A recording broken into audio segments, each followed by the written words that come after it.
My boss, Susan Anderson, is well known for her dedication and competence at work. When she has a drink, she transforms, becoming so lively that it's startling compared to her usual demeanor. However, when I ended up escorting an intoxicated Susan home, I stumbled upon a scene I never anticipated. My name is Jeff Carter. I'm 26. I'd been reassigned to a new department after working for a few years at this company, and I was having a hard time adapting to the unfamiliar tasks. "Jeff, you've made a mistake here." Guiding me through my tasks was the notoriously stern Miss Susan Anderson. At 37, she has an age-defying beauty, which captivates all the newcomers.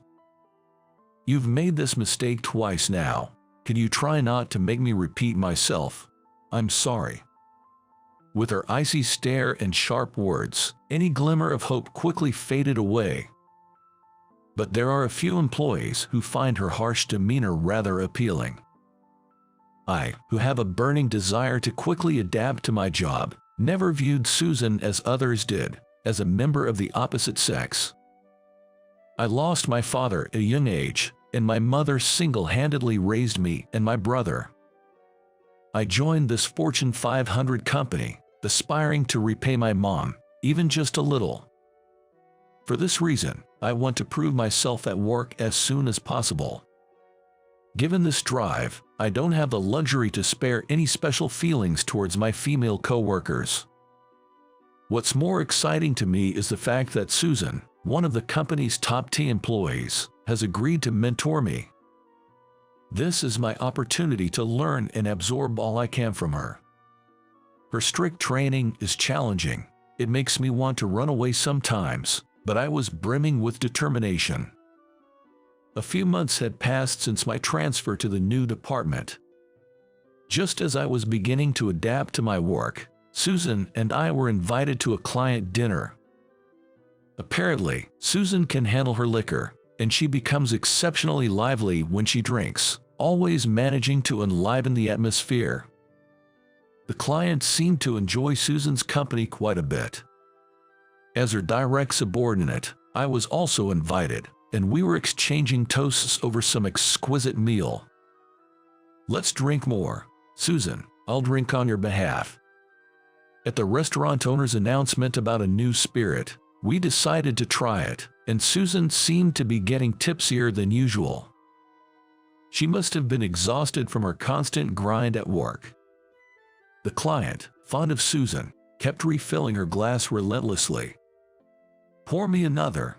Energized, Susan was drinking at a faster pace. Although she appeared to be having fun, I didn't miss the moments when she looked worn out.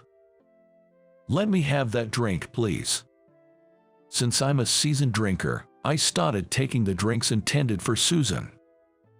The client seemed to be comprised of heavy drinkers, and once they realized that I could hold my liquor, they enthusiastically began serving me. I felt like I was drowning in the endless rounds of toasts.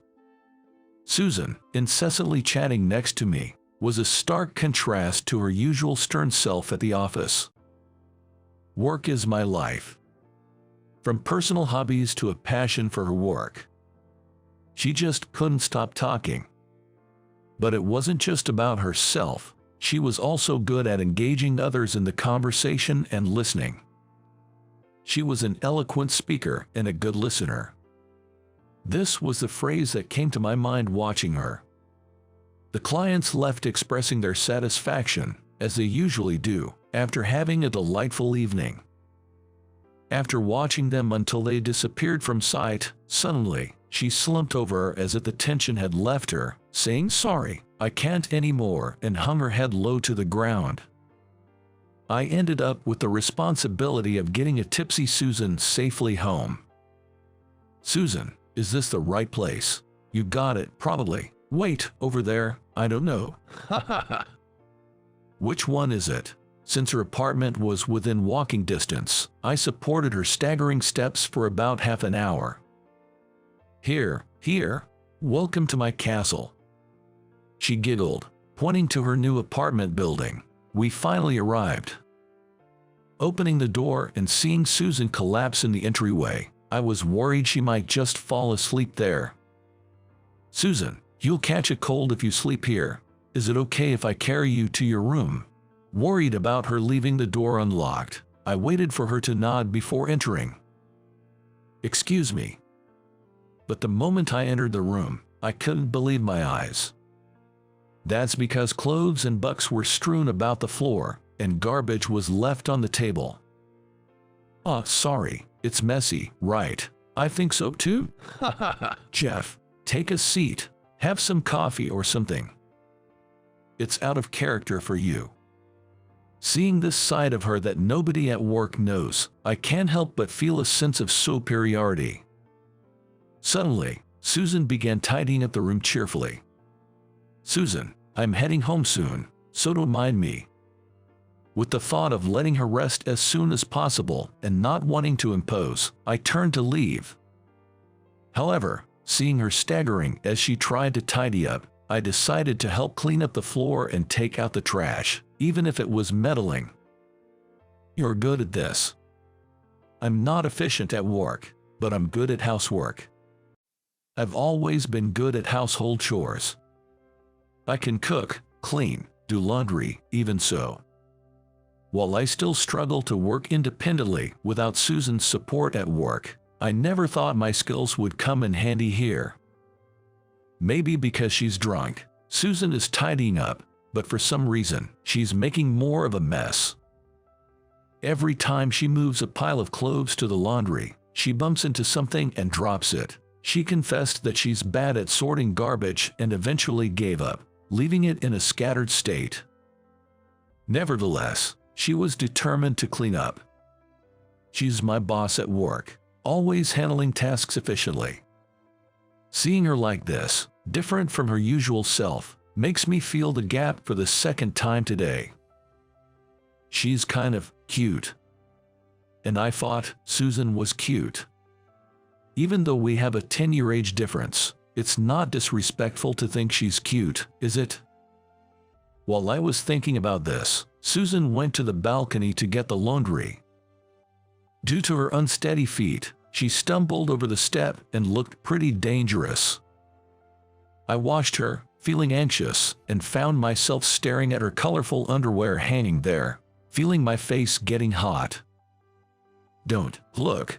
Susan noticed that I had seen it and quickly hid it behind her back, her face turning red as well. The embarrassment seemed to sober her up a bit, and she started to talk less. "I'm sorry, I didn't mean to look."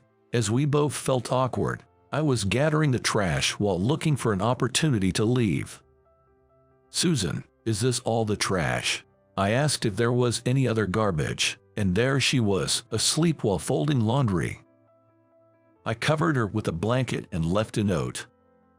I borrowed the key that had been left out, locked the front door, and placed it in the mailbox. The following day was Saturday. It was allowing me for a slightly late wake-up. Amidst a hangover, I was cleaning my room when I received a call. It was from Susan, expressing her gratitude for taking her home and apologizing for her embarrassing behavior. Recalling Susan's actions from the previous night, a smile crept up on my face. I responded, assuring her not to worry about it, and added that I had a chance to drink some alcohol, which I don't usually do, and was actually nursing a hangover. After that, there was no further contact. Sunday ended and Monday arrived. The hangover had subsided, and I was fresh and ready to go to work when I was summoned by Susan. Had I made some kind of mistake, I wondered. Reflecting on last week's work, I followed Susan to the break room. Jeff, you were in my apartment, right?" Susan asked nervously. I felt a bit panicked, wondering if I shouldn't have entered into her room. As expected, Susan didn't remember that day. Unsure how to respond, I decided it was best not to lie and said, "I'm sorry, I guess you didn't like me entering your house." I chose to apologize sincerely. Then Susan said, "Thank you. I can't remember much after the party started. I'm ashamed I got so drunk. Jeff, you took me home, didn't you?" I had expected to be scolded, but instead, I was thanked. I responded that it was nothing, and then she said, "So, you saw inside my apartment, right? I'm really sorry you saw my embarrassing side." She bowed and apologized profusely. "Susan, please lift your head. You didn't trouble me in any way, and I honestly didn't mind." I urged her not to worry anymore, but when Susan looked up, her face was as red as her ears. "You found out I'm bad at housekeeping, didn't you?" Susan murmured awkwardly. And then, she began to talk about why she was bad at housekeeping. Susan had been working part-time since college to contribute to the medical bills of her sick mother. She and her father had been working to pay for living and medical expenses, while her sister helped with the housework. "So, I've always been indifferent to housework, and even now, I can't shake that habit. Even though I can handle work, I'm terrible at housekeeping." Susan shared her life story, looking sad. I didn't understand why she was telling me this, but when she laughed and said that all her previous partners broke up with her because she couldn't do housework, I couldn't help but interrupt. "What's wrong with not being able to do housework?" It was a genuine question. Susan looked surprised, her eyes wide. "I mean, everyone has strengths and weaknesses, right? The idea that women should naturally be good at housekeeping is outdated, I think."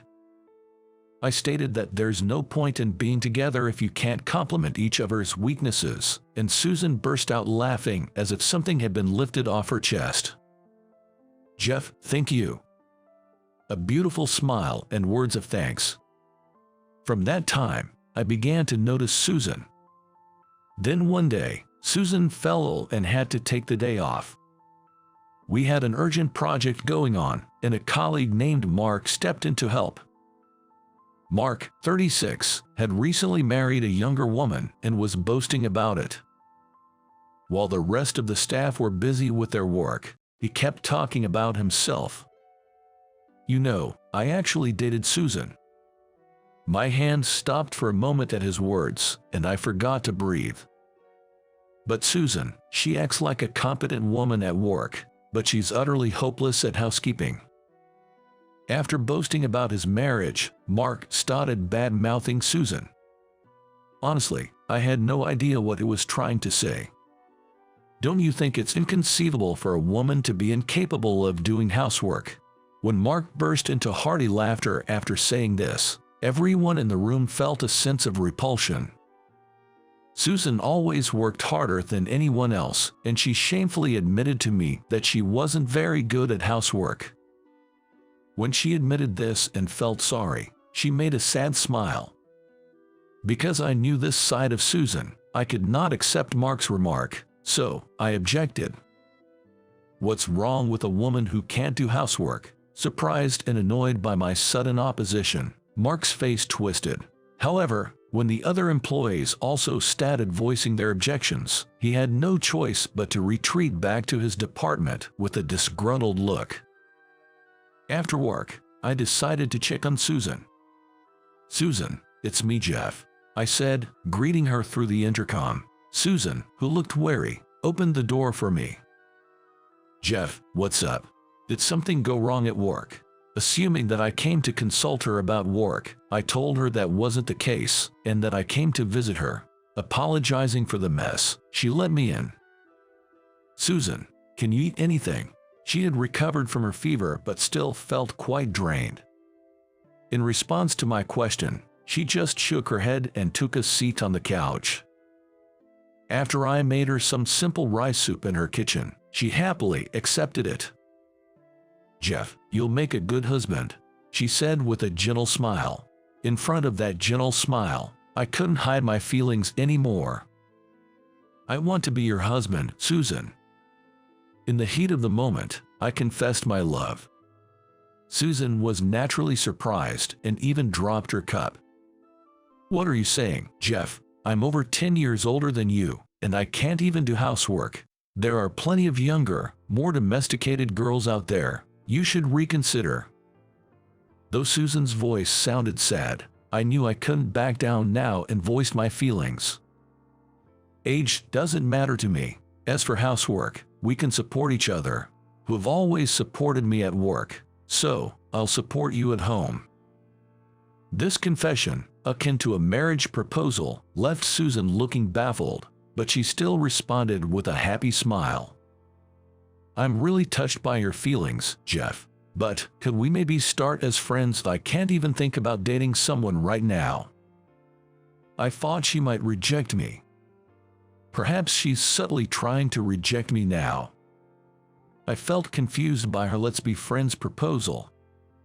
But I decided that staying positive was the best way to move forward. Absolutely. Then I spent the rest of the visit talking about why I liked her. Susan listened with a bashful smile. After I left, she texted me a single word: "Thanks." It felt like I was experiencing the innocence of first love. On the way home, I found myself running as fast as I could. The next day, Susan safely returned to work. The project we'd been working on also proceeded smoothly to its conclusion, to everyone's relief. And then, I decided to take on a new challenge. It was a call for proposals for a new project within the company. Susan encouraged me to take part in this, even though I hadn't achieved anything noteworthy in my career yet. After my father died from an illness, my mother raised me and my brother on her own. I wanted to repay her kindness in some way. If my proposal was accepted, I felt I could do something meaningful. Under Susan's guidance, I worked hard on this. The new project I proposed focused on providing emotional care for people who were caring for sick family members.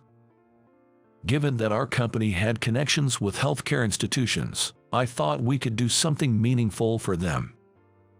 The pain that the individual and their family go through is immeasurable. I've seen this pain firsthand. I still vividly remember my mom crying in secret when she found out about my dad's illness. Unfortunately, my dad passed away.